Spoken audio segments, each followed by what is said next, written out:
I realized, okay, what am I gonna do? I've done all this. This is either gonna be the end of me, or I can do something about it. So I started taking care of the best I could, finding ways to go to sleep. Exercise helps me, right? It's my therapy, but it's also proven that physical exercise helps mood. So I started working out, taking care of my diet. I did everything that I possibly could to be the best version of myself, even to go see a therapist. But something was missing. I didn't really understand it. I couldn't put, point it out to you. Something was just missing. And my friend Mike, he talked about psychedelics. And I just wasn't ready for it, right? It sounded cool, but in reality, I was scared. And then about a year passed where then I told Mike, yeah, let me do it. Let's go for it. So I did ketamine therapy in a professional setting with a company called Field Trip Health. And I like the way they do it because you see a therapist first, who wants to get to know you and like guide you and prepare you for this. And then they call it the journey, right? You do the journey, and then you do therapy right after that. And then a couple of days later, you do the journey again, and then you do therapy. And then days after all this, then they check up on you again and do like a therapy session. And I like the way they do it.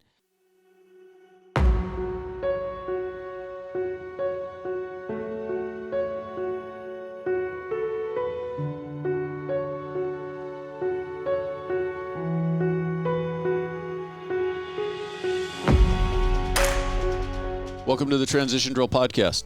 I'm your host, Paul Pantiani. I appreciate you taking the time to watch, so let's get into this. Surfing and skateboarding, which one would you do more often if you could? Between what? Surfing and skateboarding. Oh, skateboarding. Yeah, because I'm way better at that. How long have you been surfing? I asked because that's kind of my next thing. I've kind of made it a goal this summer of get back on the surfboard because it's been, 30 years for me. Oh man, I love it. But all last year, I think I surfed maybe 6 times. This year, 0. But 2020, it was like twice a day, every day. Because my friend who taught me, we would just, that's all we would do, go to school, surf, train together, surf some more. And then he moved to Montana because he got a job at the VA as being a registered dietitian. So once he left, I tried to go in by myself, and it kind of sucks going by yourself. It's not that much fun. Plus, he was way better at me, so way better at it. So it was easy for me to just learn from him. And then when I'm out there by myself, then it's kind of weird because then I become that new guy who sucks, and everyone's like, "Stay away from him." Did you find it easier to transition or learn to surf because you had skateboarding in your background, you think? I feel like it, yeah, because some of the things that he was telling me about balance and this and turning, I'd already been doing that in skating, so I feel like it helped somewhat for sure. Is he going through withdrawals being in Montana, not being able to surf? No, because he's from there, and he hunts, so he would like send me pictures. He bow hunts.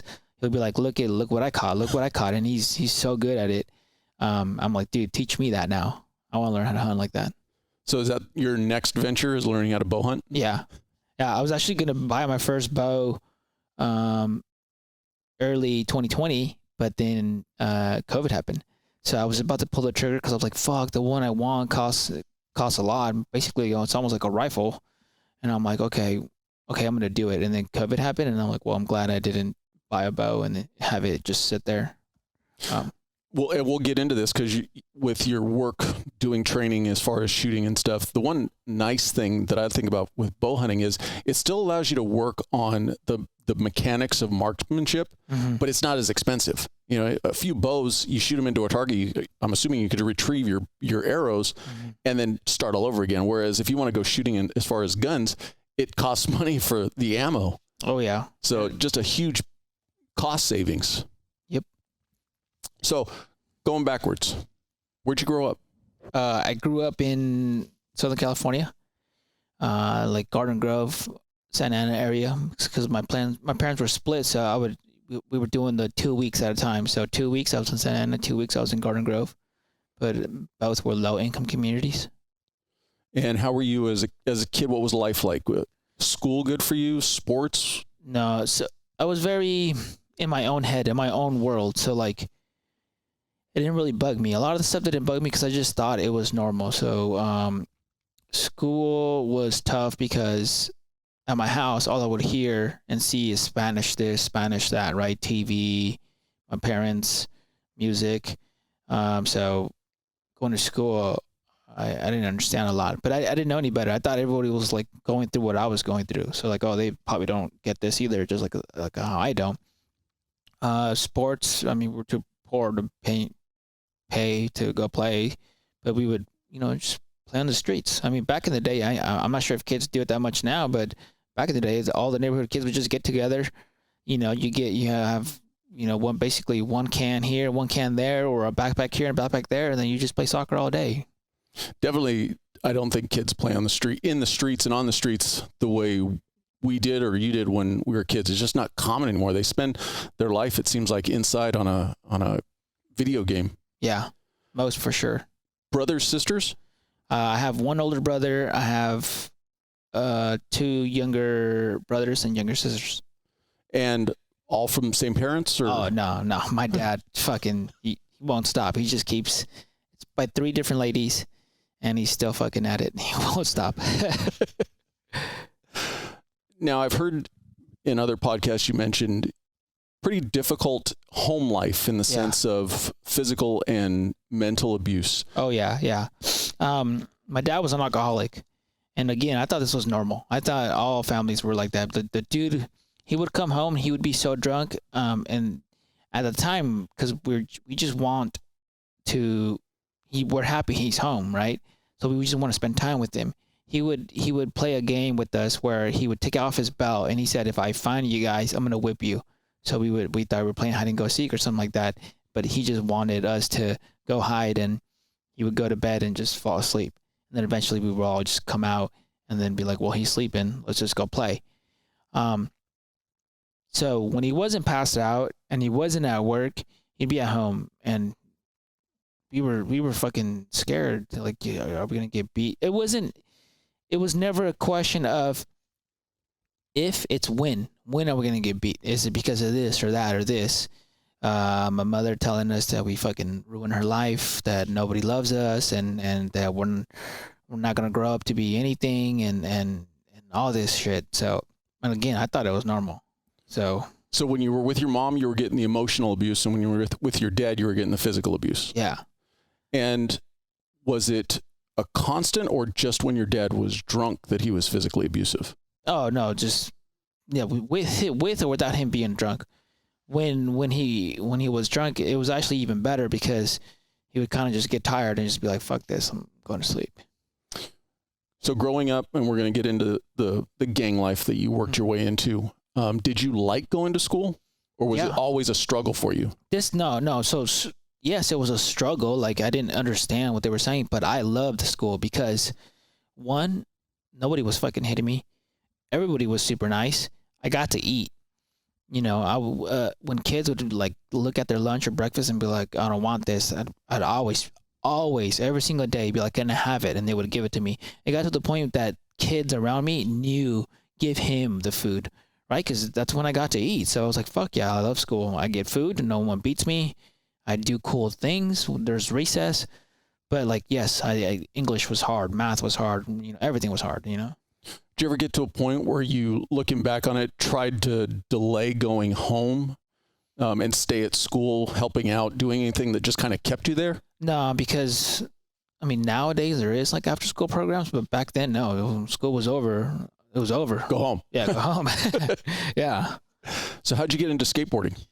I saw a bunch of kids around the neighborhood skating, and I thought that was cool.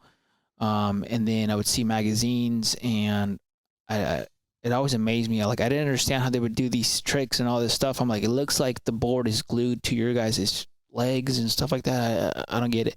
And I wanted to do it. And then my cousins got boards, because my cousin, so my sister's mom, she was like in the family to have the most money. So her kids would always have stuff. So I'm like, can I borrow your board? And then I would just try to skate as much as I could. And immediately hooked. And I sucked, and I knew I was hooked because I sucked and I kept falling and getting hurt, but I'm like, I gotta figure this out. If those guys can do it, I can do it. Yeah, I'm trying. So how did you go from that into the gang life? So again, for the most of my childhood, I was in my own world, right? In my own head. I would see the gang members, but I didn't know I didn't know that's what you call them. I didn't know they were gang members, right? I just like, oh, well, it's these dudes who kick it in the front and no one tells them fucking what to do. And they got tattoos and yeah, they look scary. And for whatever reason, they're all bald. But then as I got older, I realized what type of people they were. And then in junior high is, one day they were trying to take our skateboard. One of my friends, they took it, they were riding around in it, and I could tell they were not going to give it back. But I wanted them obviously to give my friend his board back, because I thought it'd be fucked up for them to keep it. And I wanted to do something, but I knew I can't, I knew who they were, right? They were these gang members. They outnumbered us, and the reality was that the majority of my friends weren't going to fight. That's just not who they were. Back then, in a weird way, because you were so used to getting hit and physically abused at home, was fighting not anything that even, I don't want to say bothered you, but getting a beating wasn't something that even concerned you? No, it was like nobody wants to get beat in front of their friends, but I'm like, well, I mean, shit, I've been getting beat forever, so what's the difference? So how did that go from you actually then becoming a gang member? Well, because that day I realized one thing, this is not going to stop. So I can either fight back or forever be that guy that, yes, I won't get punked every day, but when they choose to, they will punk me. And I just have to live like that for the rest of my life. And I wasn't going to do that. So little by little, I stopped hanging out with them. I still skated, but we found these other gang members who didn't like them. And then so I was like, I don't like them either. They're like, come kick it with us. So a couple of us from that skateboarding crew started hanging out with them. And then so now we had backup. So now if anytime they were to mess with us, we knew we were going to be okay. But what I didn't really understand and comprehend at the time is that by kicking it and hanging out with this gang, I now had beef not only with that the opposite gang at school, but the members who from that gang that don't even go to that school. And then they're friends, right? So, but once I really realized I was a little bit more into deep. Plus, you have, puberty, and you have peer pressure, and you have all this shit bottled up from childhood that I wasn't gonna back out, or so. So simply by looking for no better word, protection from the gang right around your house, you ended up hanging out with a rival gang. Yep. And then took on everything that gang was involved in. Yep. And so from there, did you find the transition, I don't want to say easy, but did you find it an easy transition to start committing crimes? Kinda. So like crime has been around, you see it all the time, right? So it's there, but to actually then start committing crime, the first I guess crime was selling drugs, right? And then guns, and then sometimes we would rob people's houses, and then do things like get paid to go beat up somebody, So all at the direction though of the gang. Yeah, and the first one was easy because I would see some of the older members selling drugs and they had money, and I'm like, well, fuck, I don't want like fancy shoes, gold chains, but what I want is money so I can, fucking feed myself, feed my brother and my sister, because nobody told me they were my responsibility, right? And even to this day, some of my family members are like, they're not your responsibility, but I just took it upon myself. I didn't tell myself, oh, no one's coming, no one's taking care of us, I gotta take care of them. I just felt like that's what I had to do. That is my role, when in reality, the role of that was my parents.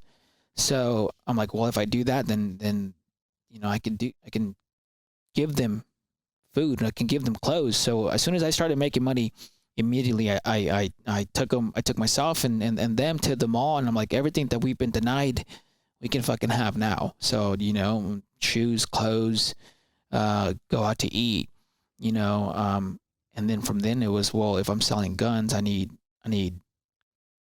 I'm selling drugs, I need guns for protection. But at the same time, stuff is happening that escalated everything really quickly. Like, for example, because I have my head shaved, you can see my scars when somebody was stabbing me in the head, and then well, that pissed me off. So I realized that, look, it's not just gonna be fights, and if they're willing to stab me, I need to take it further, you know. So I bought guns, I bought a bulletproof vest, and I was just angry. I was angry about obviously my situation at home and stuff like that. And the fact that, you know, you have your reputation on the streets and stuff like that. So I wasn't going to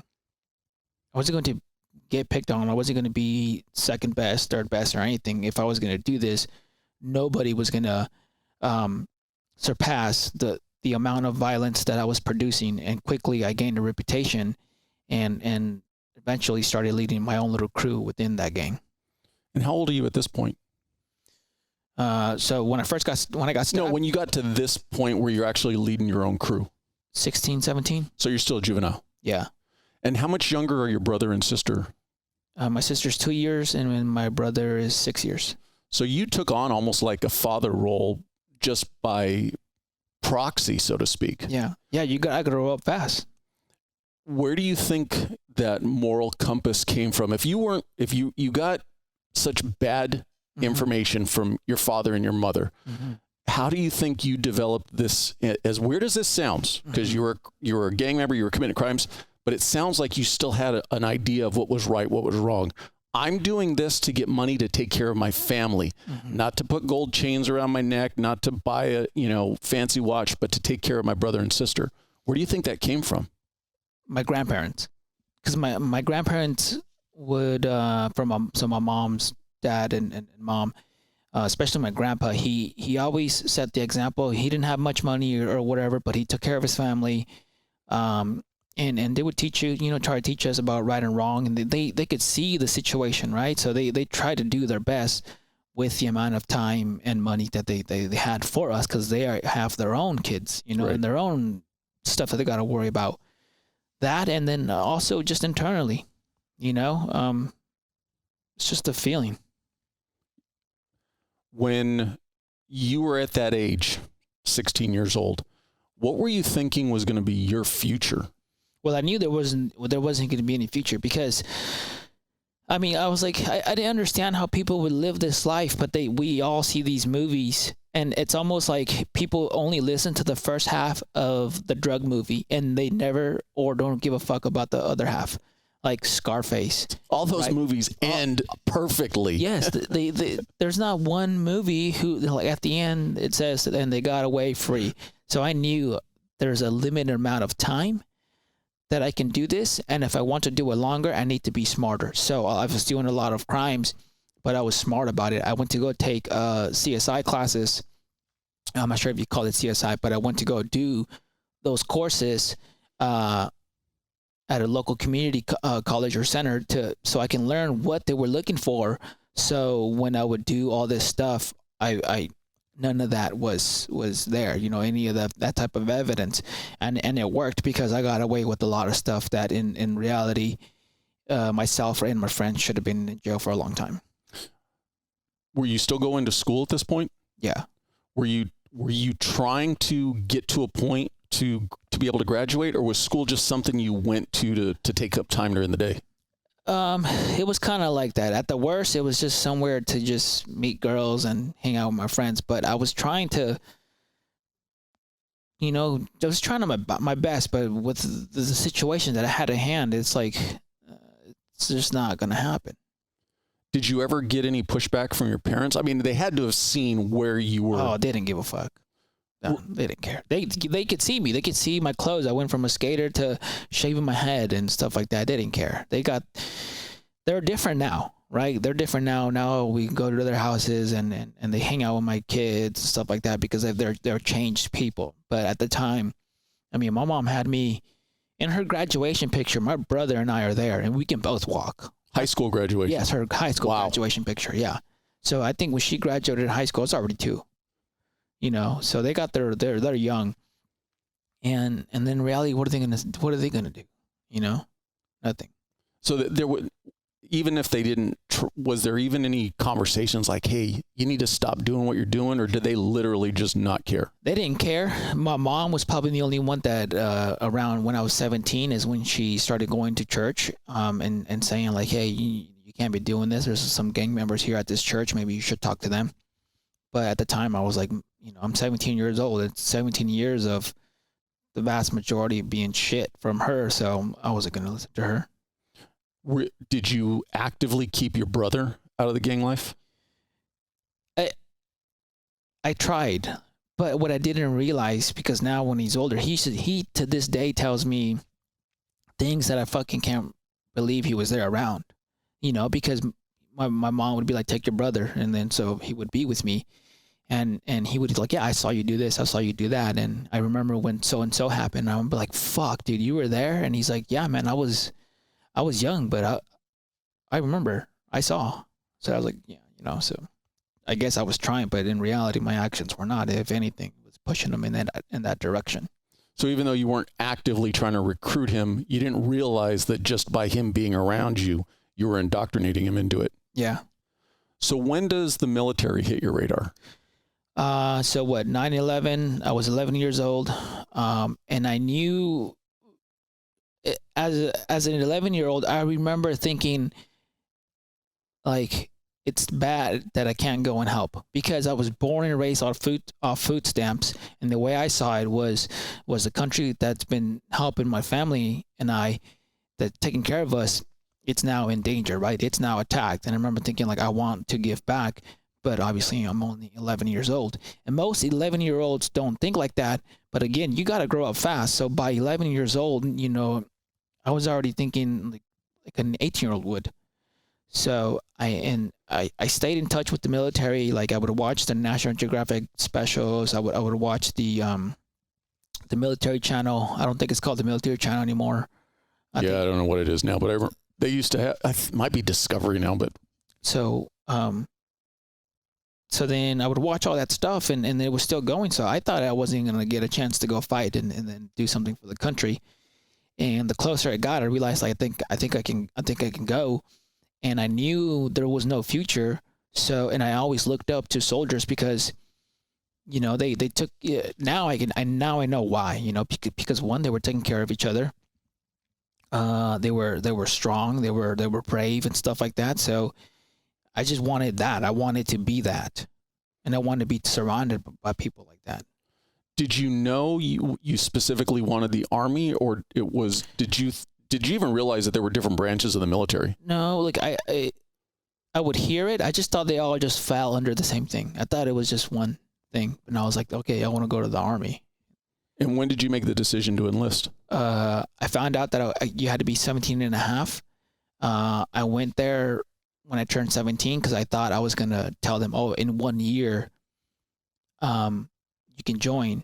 And then when I got there, they're like, no, surprise, in 6 months you can join. So I was like, okay, well, fucking, I'm joining. Did you graduate from high school? No, I tried to keep up, and then they told me, they're like, you are so far behind. My senior year, they're like, my junior year, they're like, you're so far behind that you would have to go to extra periods, do summer school, do this and that, and maybe you can graduate. And so I tried, but then I got in fights, and then they're like, you're fucking out. So then I had to go continuation school. So I did that. But once they're like, you don't have to finish your diploma at a continuation school. You can just get your GED. And so I was like, well, fuck this. Then I'm going to just get my GED then. So what year did you go into the military? 2008. And at that time, did you have a concept of a career or be a lifer? Or what were you thinking at that time? Well, I just wanted to go help. I wanted to go do my part, and I wanted to see if I could be like those men, right? I didn't even know you got paid. I remember the recruiter was showing me numbers, and he's like, related to rank and pay, and I stopped him. I was like, well, what is this? He's like, this is how much you're going to get paid. And I looked at him, I was like, you get paid for this? And he's like, yeah. Like, what did you think happened? I just thought they put you in the barracks, they gave you food, they gave you a bed and a roof and a job, and then that's how they covered you. So I was like, well, I didn't know, and then. So for you, it was simply a way to improve your life. And for you, that was sufficient. Yeah. And I didn't even know about the education benefits.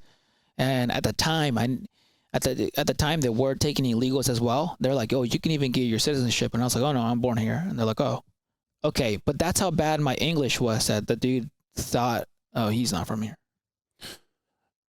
When you were going in, was there any reservation about the fact that now your brother and sister would be quote unquote alone or away from you? Yeah, I felt bad. But I told them, I was like, I'm doing this for us. And so as soon as I got my checks, I was fucking handing that shit out to them and to my mom.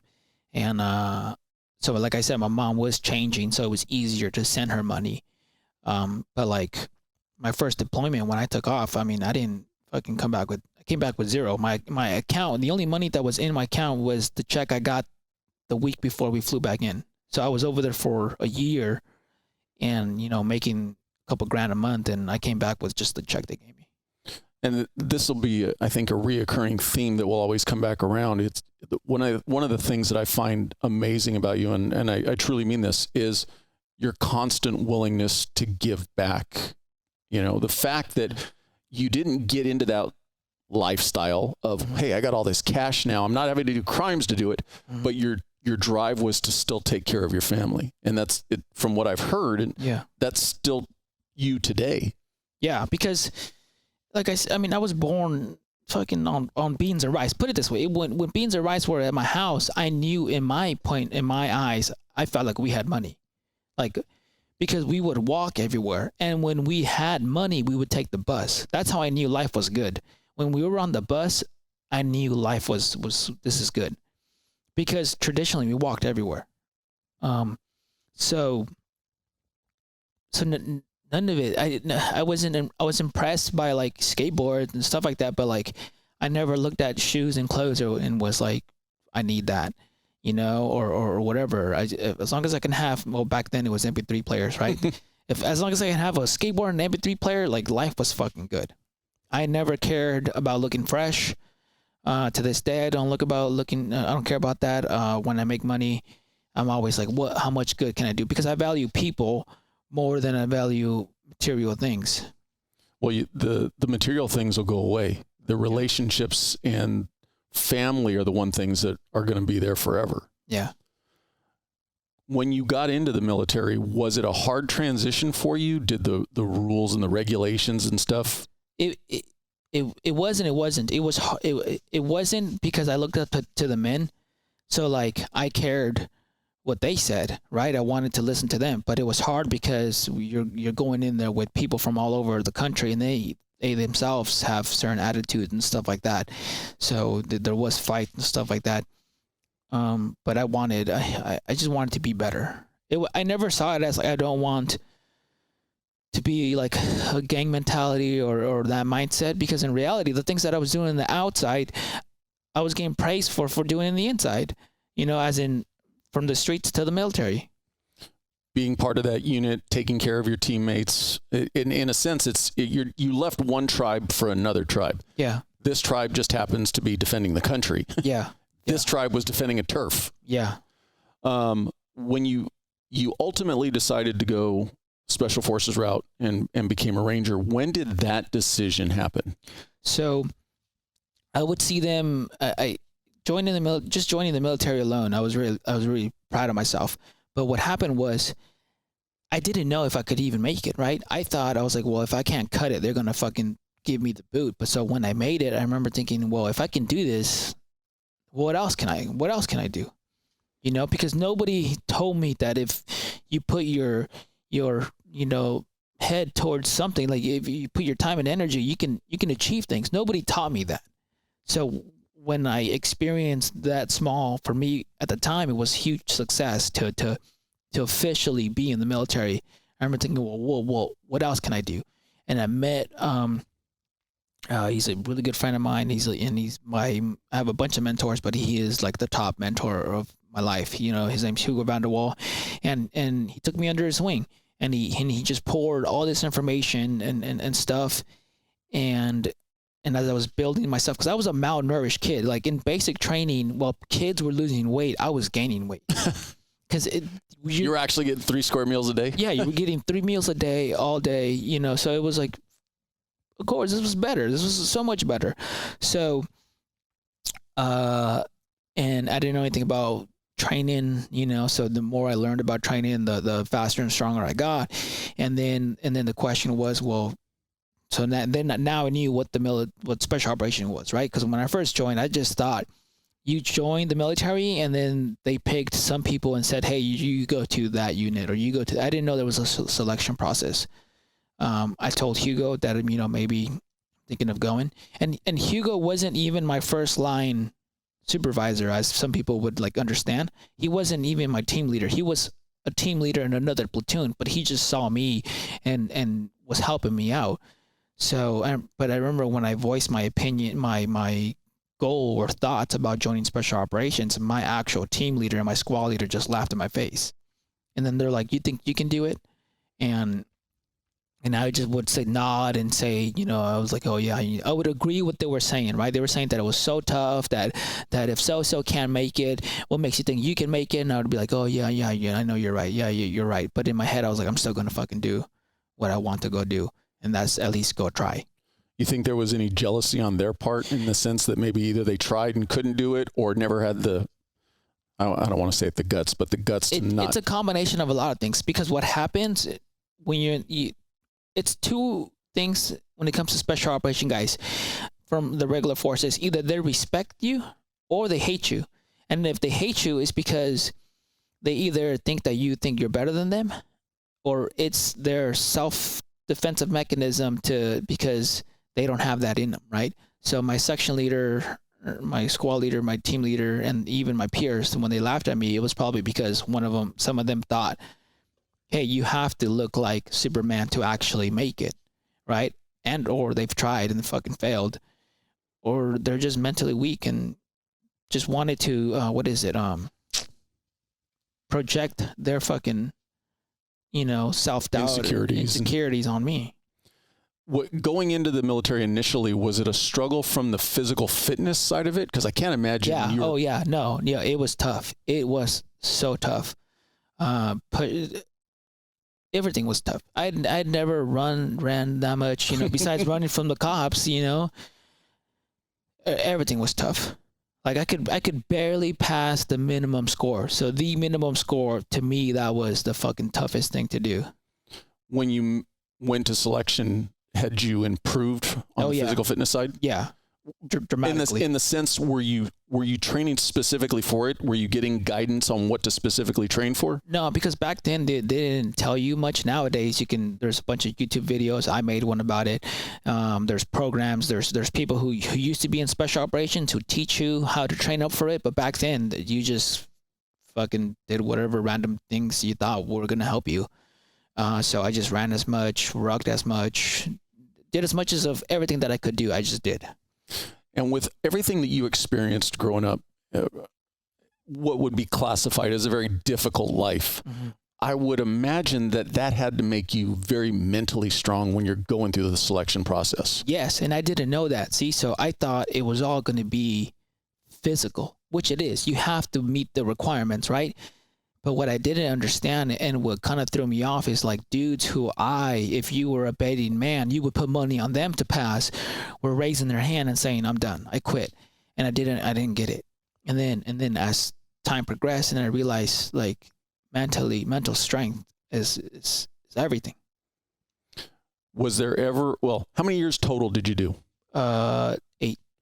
Once you got into the Ranger pipeline or the Ranger community, mm-hmm. was there a point that you thought, okay, now I'm going to make this a career? Or so in the beginning, from day one, everybody was like, you're a lifer. You know, and they're like, so even like sucky situations that people would hate and my peers would complain about, and then I would, because they were complaining about it, I would complain about it too. And then one of them was like, shut up, man, you like this. And the reality was, because like some of them, we wouldn't get that much food, right, in a training exercise, and they would complain. And but you're like, this is still a lot of food to me. I was like, even if we didn't get food, I'm like, that's nothing new, right? You get no sleep or lack of quality of sleep. You sleep in the ground. I sleep, like, I sleep more comfortable on firm beds than I do fucking on a nice comfy bed. I mean, nice comfy beds are cool too, but like it's not a make me or break me for me, right? Dudes don't have a fucking pillow. I'm like, bro, I never owned a pillow, you know. So I didn't care about any of that. Maybe your dad just knew ahead of time that he was right, toughening you up for the military. Yeah. You were already married at this point in time, though, right? When you were in the military? I was about a year in, and then I got married. And how soon did you have children? Within a year of that, I think. Yeah. So was your family life any consideration for you to come out? It was because two things happened. I'd already missed the birth of both my kids, right? I when family members would die, I wasn't there. Anniversaries and stuff like that, I had missed a lot. Like I just wanted to be the best ranger that I possibly could, and all assignments that school said they were like, who wants to go? I would raise my hand. Who wants to go? I just wanted to be the best, but I was missing so much of my children growing up, of my wife, and she'd never told me no on anything. She was always super supportive, and then I told her, I promise I'll be there when the first day my kids go to school. And then, but I said that when my son was 1. Next thing you know, hey, it's time to fucking, pay, keep your promise. And I was at a demolition school, so master breacher, right? So we learned how to blow up walls, doors, break through metal doors with the thermal breaching, right? All this stuff, and I get a call. They're like, hey, your contract's almost up. You got to re-up. You're like 9 months out. You got to either sign up again or you get out. And I had no idea.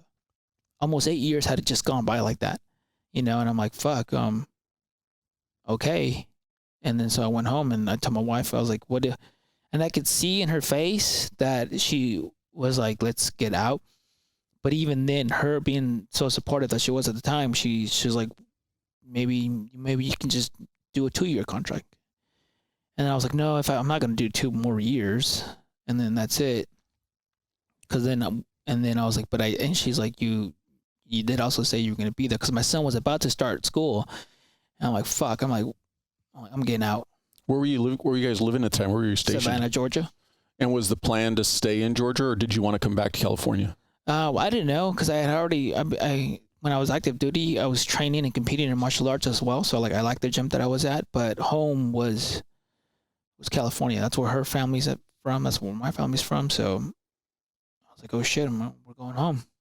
Was there any point in your decision process that if you hit that magic 10-year mark, where all of a sudden, well, God, all I got to do is 10 more years and then I'm a lifer? Mm-hmm. Was that a factor? No, I didn't care.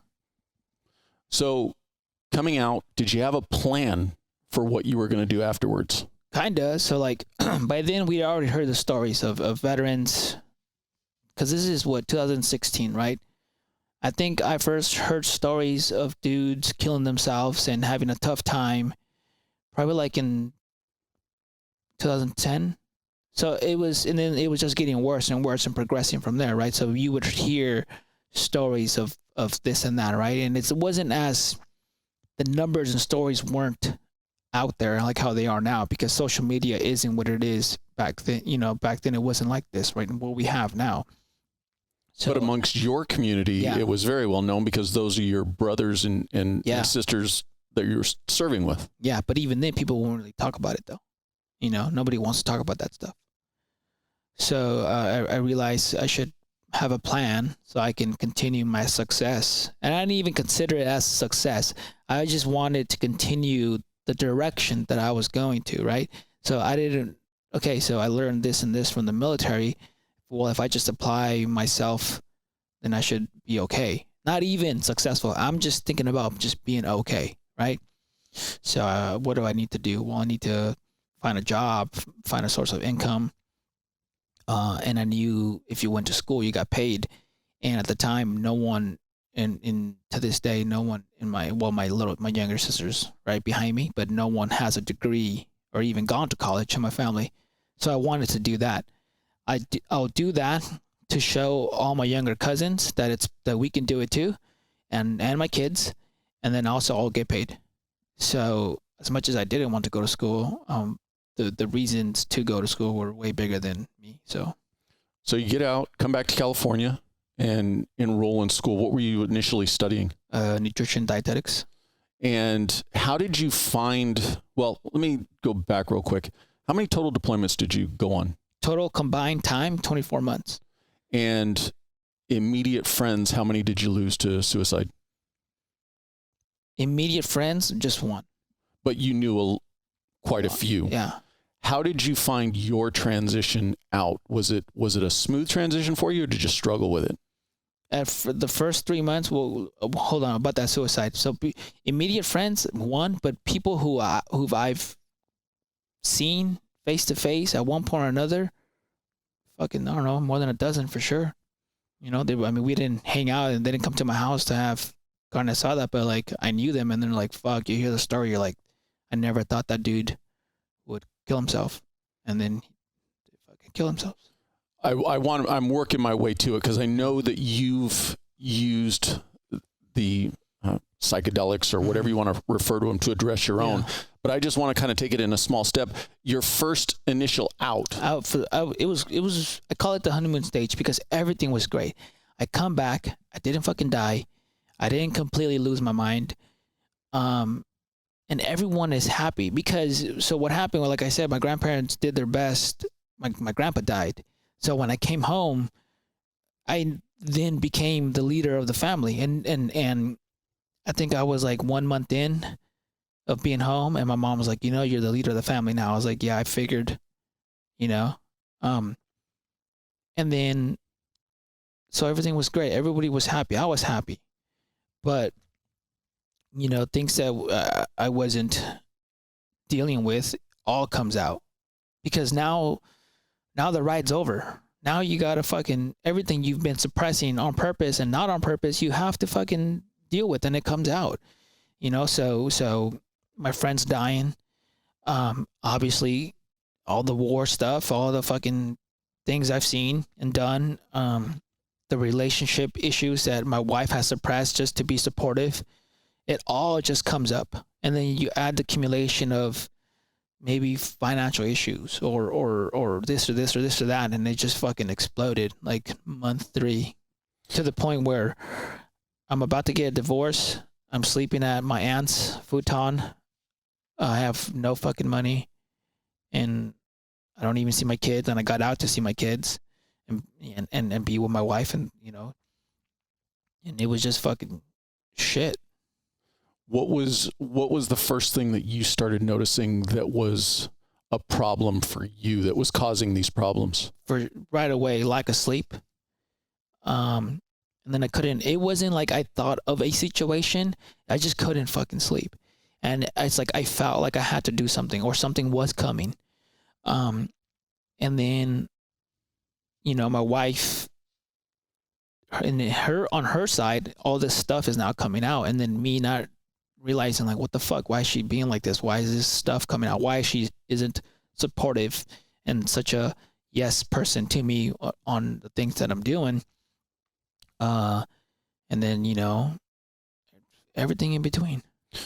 Taking a step back a little bit, and I've asked other guests this, the military has such a demand on family life, especially when you rise to the level of the Special Forces community, because you're constant deployments. What's your advice if somebody's active right now and they want to go down that pipeline? It's hard. Is it possible to balance that and a family? They ask me that all the time, and I tell them, hey, you don't become the best of the best by staying at home. You just don't. But there is family time, and when there is family time, you have to maximize those moments, that time. And then I realized I didn't maximize it. Like I said, I was competing in training when I was active duty. How many of those gym sessions could have been outings with my family, or us just being at home, like fucking hundreds and hundreds of hours? But we get so fucking caught up in our bullshit that we don't realize our families are hurting. So, you know, or maybe you don't have to go out with the boys. Because think about it, you were with the boys all week. Maybe one Friday, you know, you don't fucking have to go, and you just be with your family and get a sitter and take her out, you know. If I would have fucking done things so differently. When you were in, was there still a strong stigma to being that guy who potentially asked for help from the mental health side? Yeah, nobody fucking went. We have professionals there for us, and nobody fucking goes. Nobody talks about it. And if you talk about it, like, you don't even talk about it. You just don't. I remember like one of the squad leaders in his sleep would yell, and we would wake up. Nobody ever fucking said. Nobody talked about it. Like, you just didn't. When you came home, did you keep it all inside too, or did you find, how long until you found somebody to talk to? Because it sounds like you weren't talking to your wife. No, I was talking. Well, luckily, I met a ranger right away, and we were little by little sharing and issues and stuff like that. So that helped. But like an actual therapist, I thought about seeing an actual therapist, and then I went, and it's kind of, you have to find them. Or do therapists work who haven't been in? Yes, but it's tough because sometimes they talk to you and you're like, I feel for you. I know you're trying to help me, but like you're not even coming close to this. So you've gone down the route of addressing your trauma and your stress through psychedelics. For somebody who hasn't gotten to that point yet, what's your advice? What's your recommendations? So when I hit that rock bottom, and my rock bottom where I was like fucking, I realized, okay, what am I gonna do? I've done all this. This is either gonna be the end of me, or I can do something about it. So I started taking care of the best I could, finding ways to go to sleep. Exercise helps me, right? It's my therapy, but it's also proven that physical exercise helps mood. So I started working out, taking care of my diet. I did everything that I possibly could to be the best version of myself, even to go see a therapist. But something was missing. I didn't really understand it. I couldn't put, point it out to you. Something was just missing. And my friend Mike, he talked about psychedelics. And I just wasn't ready for it, right? It sounded cool, but in reality, I was scared. And then about a year passed where then I told Mike, let me do it. Let's go for it. So I did ketamine therapy in a professional setting with a company called Field Trip Health. And I like the way they do it because you see a therapist first, who wants to get to know you and like guide you and prepare you for this. And then they call it the journey, right? You do the journey, and then you do therapy right after that. And then a couple of days later, you do the journey again, and then you do therapy. And then days after all this, then they check up on you again and do like a therapy session. And I like the way they do it. And that has been the fucking game changer, to the point where I remember I asked my wife, like, what do you think about this? And she's like, you should have done this a long time ago. And it's scary. It is fucking scary. I've done it 4 times, and I've been fucking scared to do it, I mean, my 4th time was a lot calmer and easier. I was like, yeah, let's do this. But the first 2 times for sure, I was fucking scared. I remember thinking, I hope I get in a car accident on the way there so I don't have to go do it. Was doing it multiple times at the direction of the therapist, or did after your first time, you got so much from it that you wanted to do it again? The therapist, and both. The therapist brings it up, and then first of all, you don't even know if you want to do the first one, but then afterwards, you're like, okay, yes. And you have to give it a chance, because I've done I think my 2nd or 3rd one, I did it in a group setting, and both the veterans there didn't, they went for small dosages, it's something, but you have to get the high dosage. Like, it's scary, but that's what really helps. And what's the time lapse between each session?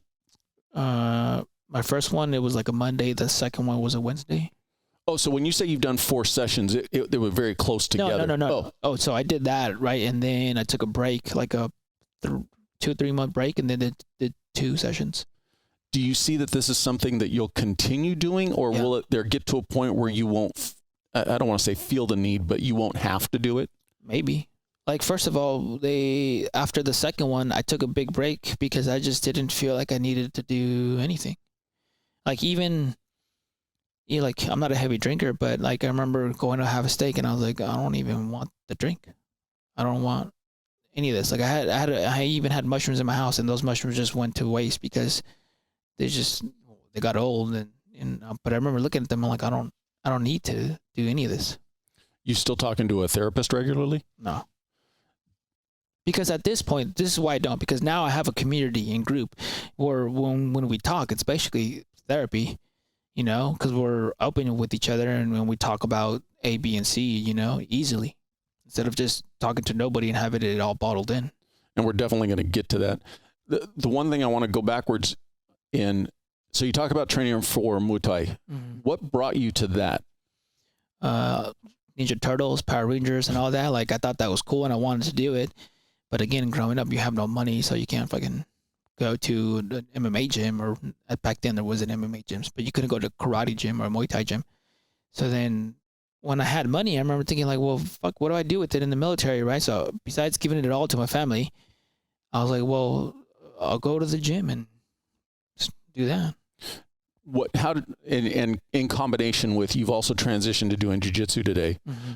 Those two things, how much do you think they've helped you through your mental journey? So much that I tell people all the time, all the veterans, like, and this probably even applies to law enforcement, join a martial arts gym, because in my experience, the closest community to what I had in the military, because you're physically and mentally pushing each other.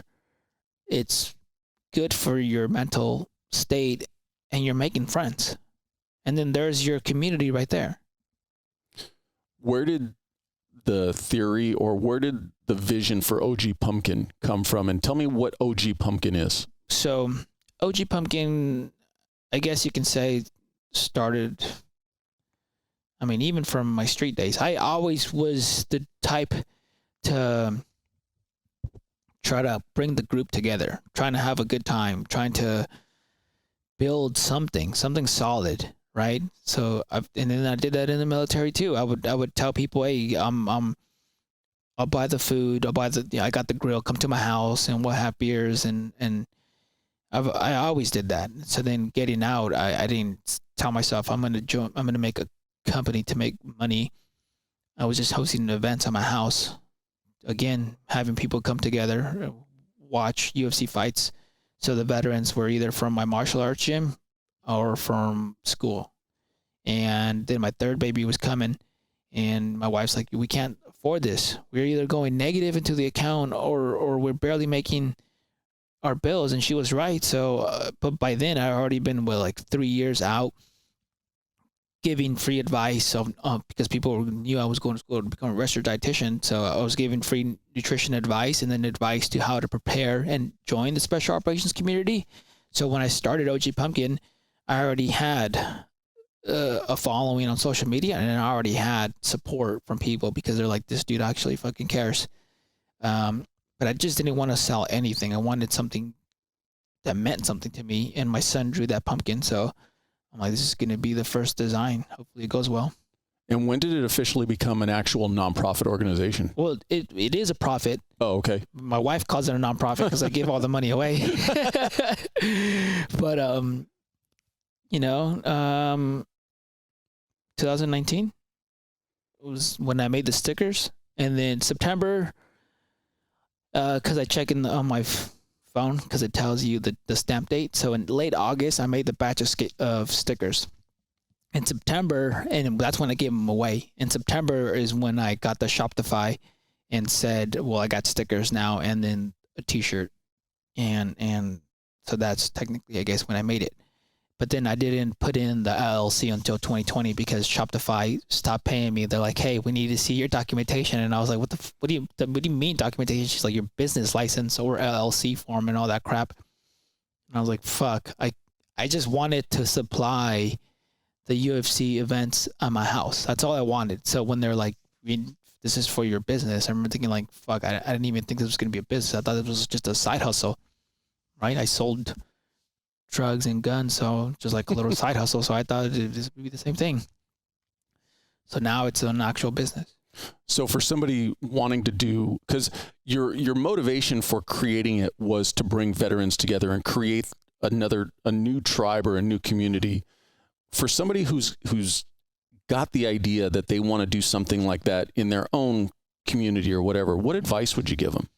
One, the first thing is everything's got to be motivated by people, right? I mean, because if you want to make money, that's fine, but you have to be honest with yourself, because I see a lot of these nonprofit or for veteran companies, but in reality, they just fucking care about the money. And if they happen to help a veteran, fucking cool. The reason why I have so much support is because people actually care, and they know and see that I care, right? And when I didn't mean it to make a business, what I was trying to do is, because when I got out of the military, I lost my community and my purpose. Having the events at my house was my purpose. So, and then I was also building my community. So the love, I feel like most people can see it. Well, because one, I mean, I'm not a saint. I'm getting something from this too. And that's, again, my purpose in my community. Because without it, I feel like individuals are lost. So we talked about this right before we started recording. The registered dietitian route is kind of taking a pause. Yeah. What are you doing today? So the reason why I can give so much of the money from OG Pumpkin, basically all of it away, is because I work for a shooting company. My friend Mike, who also introduced me to Psychedelics, started Defense Strategies Group. And we train anybody from SWAT teams to moms shooting a gun for the first time. And business is good. So I can pay my bills and, get food and all that stuff with just DSG money. And then anything with OG Pumpkin, I either sponsor events. I sponsor athletes and sponsor gyms. So I pay them, and then obviously put in that money to get them more shirts to just keep it going. What kind of events does OG Pumpkin put on? Man, at this point, we've done open mats, right? People come and roll from all sorts of fucking gyms. I've done, obviously, the UFC fights at my house. I still do. I do shooting events where I buy cars and we shoot to and from the cars. I have a taco guy come out, a band. The last one, I even had massage therapists out there giving out massages. I've only done it I've done it 2 times. Give food to food banks. And other events, that's about it. You bring up something that I want to hit on. So obviously we started the podcast talking about how bad things were with your dad, and talk about a full circle. You mentioned you bring out a taco guy. Yeah. That's your dad. Yeah. My dad's a taco guy. So you've actually been able to mend a lot of the bridges between you and your dad. Yeah. Yeah. And it was tough, but like we had to fucking talk about it. So I brought it up. And I told him I forgave him, not because I wanted to hear something out of him. It's because I realized I was in a new level, new chapter in my life, because I went on a really big podcast and it really helped my company. But then somebody reached out who'd been part of Nike, Hurley, and does other various projects now. And he took me under his wing and taught me how to think more of a businessman and believe in myself in that aspect of business. And if I'm in a new chapter in my life, I don't want to carry this thing that I have over my head. And then so I sat my mom and dad down and we talked about it. I told them I forgave them. And how are they now? How are they as grandparents? They're great. I think my dad's brought it up when I forgave him, and he's basically said like he's trying to be the dad that he wish he would have been, so they're great. And long term, what's your long term goals for OG Pumpkin? Where do you want to take it? Same stuff, just bigger. Do more events in California. Do events all over the United States. I get messages all the time. Come to Texas, come to Florida, come to even states where I would think they wouldn't want somebody like me, basically all the South. People are messaging me, come do an event here. You mentioned that your company that you're working for now trains law enforcement. You found yourself in any kind of weird situations being around a bunch of cops with what you did in your past? Does that even come up? Or No, I tell them all the time. I bring it up, to train them, because the criminals here are they're smart. They're only getting smarter, and I can think obviously like a criminal.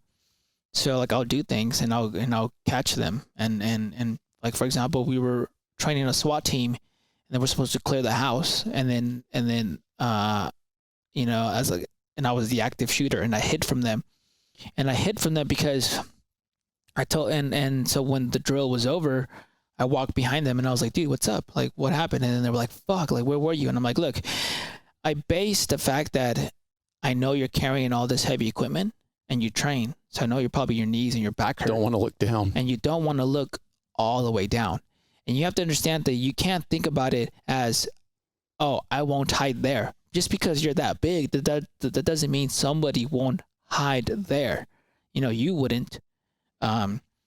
Stuff like that. And I tell them things that I would do, and they're like, oh shit, They all been pretty cool with you about it though? Yeah. There's not been one cop who's been an asshole or anything like that.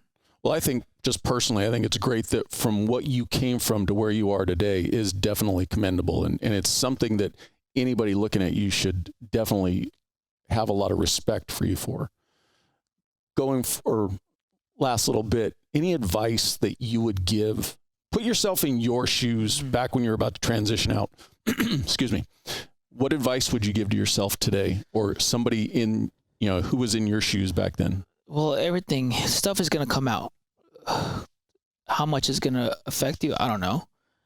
But you lost your community and you lost your purpose, and you better go fucking find that, because if the longer you don't have that, the more, and you don't take care of any issues that come up, the more it's going to eat at you, and your quality of life will probably go down. You have to be proactive. Nothing's going to be handed to you. Just because we're in the service doesn't mean you get everything handed to you. You may have some benefits, but that's as far as it goes. You gotta put yourself out there and just go for it. How can people get in touch with you? DM the OG Pumpkin page. Oh, no, don't DM the OG Pumpkin page. DM my personal page. And come out to events. I tell people all the time, come out to events. So going backwards real quick, your personal page is what?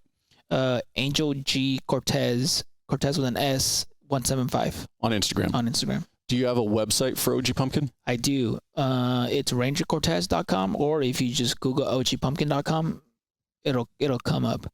Yeah. And you post your events on that website also, correct? Yes, on my Instagram there's a like the link tree thing, and you can do that, or on the Instagram I always announce it a couple of times, or in the story, like, hey, we're doing this event, come out. And you have a YouTube page? I do. Which also highlights a lot of the events that you've put out, along with the shooting training that you do, correct? Yes. And then just your last aspect, so very entrepreneurial of you, you also have your own podcast. I do. What caused you to want to go down that rabbit hole? Save time, because I kept answering the same questions over and over. So I figured, like, hey man, like the biggest thing was at the time, it was the psychedelics thing. And I'm just like answering them because I want to answer these people. But at the same time, I got kids, I got hobbies, I got life. And I'm like, I can't fucking keep answering these questions over and over. So now it's easy just to be like, hey man, listen to podcast episode 1. And if you have some more questions, feel free to hit me back up. And so that cleared up a lot of the stuff. Well, I appreciate your time being here. Thank you. And I'm glad we can do this. Thank you. Yeah. Thank you for letting me use the space. Yeah. Good luck with everything going forward. Yes.